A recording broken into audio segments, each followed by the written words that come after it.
오늘 하나님께서 우리에게 주신 말씀은 구약성경 민수기 16장 41절에서 50절까지 말씀입니다. 이튿날 이스라엘 자손의 온 회중이 모세와 아론을 원망하여 이르되 너희가 여호와의 백성을 죽였도다 하고 회중이 모여 모세와 아론을 칠 때에 회막을 바라본즉 구름이 회막을 덮었고 여호와의 영광이 나타났더라. 모세와 아론이 회막 앞에 이르매 여호와께서 모세에게 말씀하여 이르시되 너희는 이 회중에게서 떠나라. 내가 순식간에 그들을 멸하려 하노라 하시매 그 두 사람이 엎드리니라. 이에 모세가 아론에게 이르되 너는 향로를 가져다가 제단의 불을 그것에 담고 그 위에 향을 피워가지고 급히 회중에게로 가서 그들을 위하여 속죄하라. 여호와께서 진노하셨으므로 연병이 시작되었음이니라. 아론이 모세의 명령을 따라 향로를 가지고 회중에게로 달려간즉 백성 중에 연병이 시작되었는지라. 이에 백성을 위하여 속죄하고 죽은 자와 산 자 사이에 섰을 때에 연병이 그치니라. 고라의 일로 죽은 자 외에 연병에 죽은 자가 14,700명이었더라. 연병이 그침에 아론이 회막문 모세에게로 돌아오니라. 아멘. 오늘도 성령님께서 여러분에게 분별력을 더하여 주셔서 거짓에 미혹당하지 아니하고 진리 안에서 행하시기를 바랍니다. 특별히 오늘 말씀을 들을 때에 마음이 뜨거워지고 하나님의 뜻을 깨달아 아시기를 바랍니다. 민수기 16장에 기록된 고라 일당의 반역은 그 앞에 정탐꾼으로 인한 가데스 바네아에서의 반역과 더불어서 출애굽 역사상 최대의 반역이었습니다. 이번 반역의 가장 큰 특징은 당을 지었다는 것입니다. 레위 지파의 증손인 고라와 야곱의 장자인 루벤 지파의 다단과 아비람과 온이 당을 짓고 비슷한 불만을 가진 회중 가운데서 이름 있는 지휘관 250명과 함께 모세와 아론을 대적하여 반역을 일으킨 것입니다. 이들은 회중에게 말할 때는 여호와께서 회중 가운데 계시고 또 회중들이 다 거룩하다라고 하면서 경건을 주장했지만 사실은 거짓 핑계였습니다. 고라는 회중의 거룩함을 주장하면서 결국은 자기가 아론처럼 제사장 노릇하려고 했고요. 다른 지휘관들도 가나안으로 들어가지 않고 다시 광야로 돌아가서 빨리 가나안으로 올라가지 않는 불만을 마치 모세가 독자적으로 결정하고 이스라엘의 왕이 되려 한다라고 하면서 비방을 했습니다. 정탐꾼들의 불신앙 때문이었고 자기들의 원망 때문이었고 반역 때문이었고 하나님께서 지시하신 일인데도 불구하고 말입니다. 모세와 아론은 억울했지만 그러나 즉시 엎드렸고요. 하나님께서 친히 판단해 주시고 심판하셨습니다. 그래서 고라를 비롯해서 반란을 주도한 자들은 땅이 입을 벌려서 그들을 삼켜버렸고요. 250명의 지휘관들은 자기 향로에 제단에 불을 담고 향을 피웠는데 하나님께로부터 불이 나와서 그들을 불살라버렸습니다. 여러분, 특별히 이 지휘관 250명에 대해서는 이들이 레위지파라는 기록이 없습니다. 회중 가운데서 이름 있는 지휘관이라고 했기 때문에 12지파가 골고루 섞인 것 같은데요.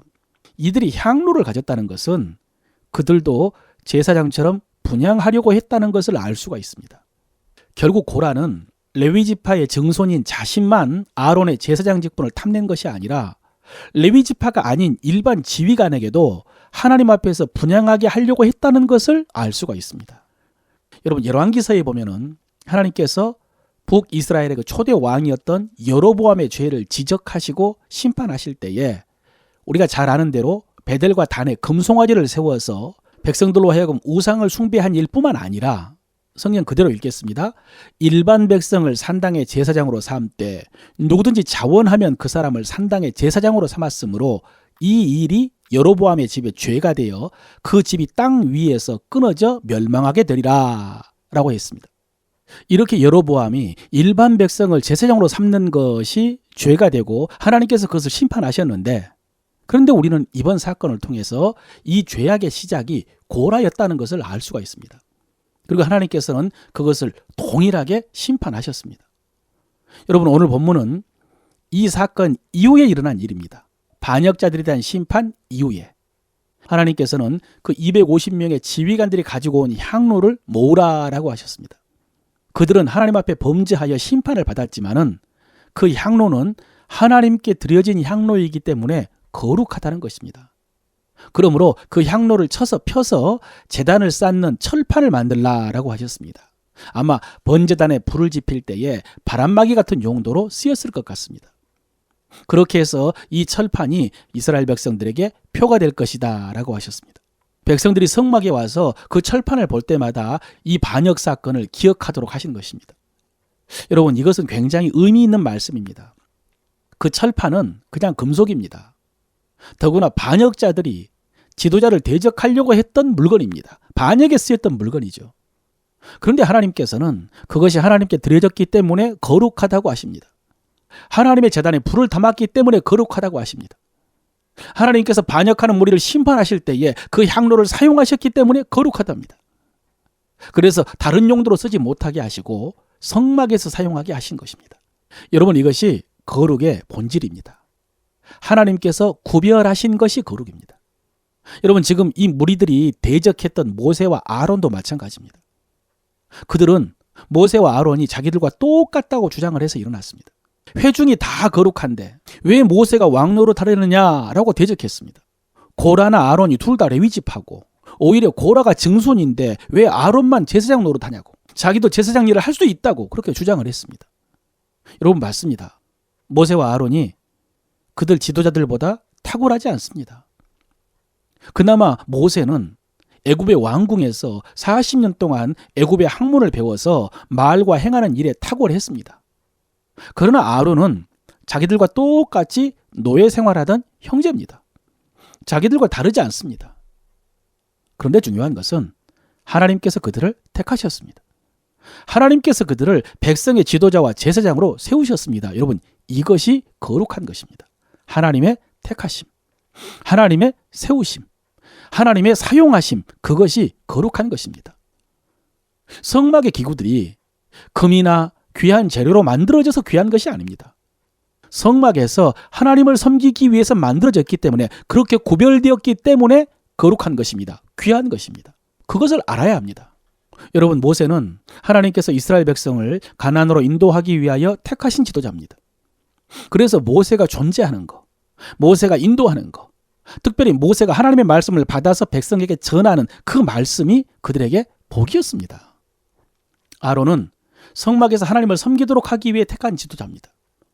아론이 성막에서 제사하는 것이 백성들에게 복입니다. 그것을 알아야 되고 그것을 인정해야 됩니다. 그래야 그들을 통해 주시는 복을 받을 수가 있습니다. 여러분, 오늘 본문에 보면은 하나님께서 고라와 그 무리들을 심판하신 그 다음 날, 두려워서 물러갔던 백성들이 다시 몰려와가지고 모세와 아론을 원망했습니다. 그들이 이렇게 말합니다. 모세와 아론이 여호와의 백성을 죽였다. 여러분, 백성들 가운데 이름 있는 지휘관 250명이 죽었으니, 더구나 그들이 당을 지었던 사람이었으니까 그를 따르는 사람들도 많았고요, 가족들도 많지 않았겠습니까? 그들이 백성들을 선동해가지고 몰려와서 다시 모세와 아론을 원망하고 치려고 한 것입니다. 그 순간에 하나님께서 영광 가운데 임하셨습니다. 그리고 이 회중을 한순간에 멸하겠다라고 하셨습니다. 그러니 너희는 이 회중을 떠나라, 모세와 아론에게 말씀하십니다. 그 순간에 여러분, 모세와 아론이 엎드렸습니다. 백성을 위해 기도하기 위해서입니다.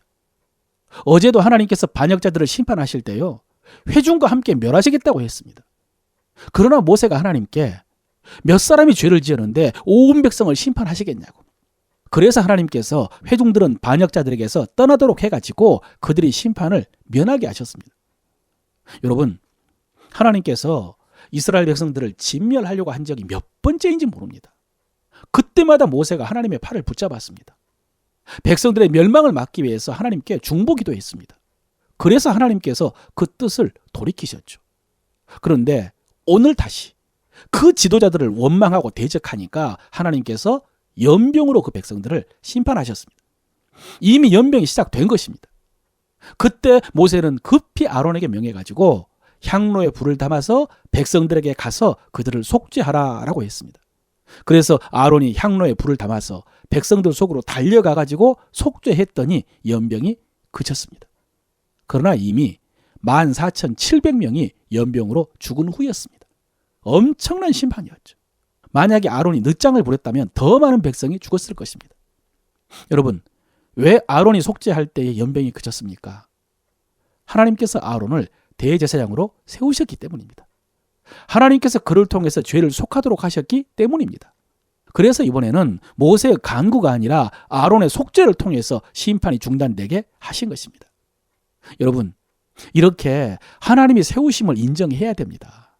그래야 복을 받을 수 있습니다. 여러분, 앞에 민수기 6장에서 하나님께서는 아론과 그의 아들들에게 백성을 축복하는 사명을 주셨습니다. 여호와는 내게 복을 주시고 너를 지키시기 원하며 여호와는 그의 얼굴을 내게 비추사 은혜 베푸시기를 원하며 여호와는 그 얼굴을 내게로 향하여 드사 평강 주시기를 원하노라 할지니라. 여러분, 이 축복의 기도도 중요합니다마는 가장 중요한 말씀은 그 다음 말씀입니다. 그들은 이같이 내 이름으로 이스라엘 자손에게 축복할지니 그러면 내가 그들에게 복을 주리라. 예, 아론과 그의 아들들 제사장들이 백성을 축복하면 하나님께서 그들에게 복을 주시겠다라는 약속입니다. 여러분, 이것이 하나님의 원리이고요. 이것이 하나님의 계획이고 이것이 하나님의 뜻이고 이것이 하나님의 질서입니다. 이 질서를 부정하고는 복을 받을 수가 없습니다. 사랑하는 성도 여러분, 기억하십시오. 복은 위에서 옵니다. 여러분이 위에 계신 하나님과 또 하나님께서 위에 세우신 그 권위를 인정함으로 복 받으시기를 바랍니다. 그 복이 막히지 않기를 바랍니다. 마지막으로 신약시대를 사는 우리에게 하나님께서는요, 너희가 택하신 족속이요 왕같은 제사장이요 거룩한 나라요 그의 소유가 된 백성이다 라고 하셨습니다. 오늘 택함받은 모세와 아론은 하나님의 택하심을 따라서 자기 사명을 감당했습니다. 백성들에게 하나님의 말씀을 전했고 인도했고 축복했고 중보함으로 그들의 멸망을 막았습니다.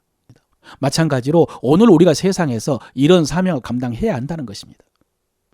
세상에서 높아지고 군림하고 주관한 것이 아니라 순종하면서 본을 보이면서 섬기고 또 축복하고 중보하는 사명입니다.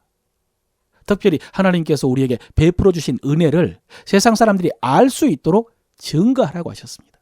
그들에게 보여주라는 말씀입니다. 그들에게 전하라는 말씀입니다. 사랑하는 성도 여러분, 오늘 하루 그 거룩한 제사장의 사명을 감당하시기를 바랍니다. 여러분이 누군가를 위해서 모세처럼 그리고 아론처럼 중보기도할 때 하나님께서 여러분의 기도를 통하여 그 사람을 살려주실 것입니다. 그렇게 여러분 자신을 죄의 도구로 마귀에게 드려가지고 심판의 증거가 되지 말고 의의 도구로 은혜의 통로로 하나님께 드려서 축복의 사람이 되시기를 주의 이름으로 축원합니다.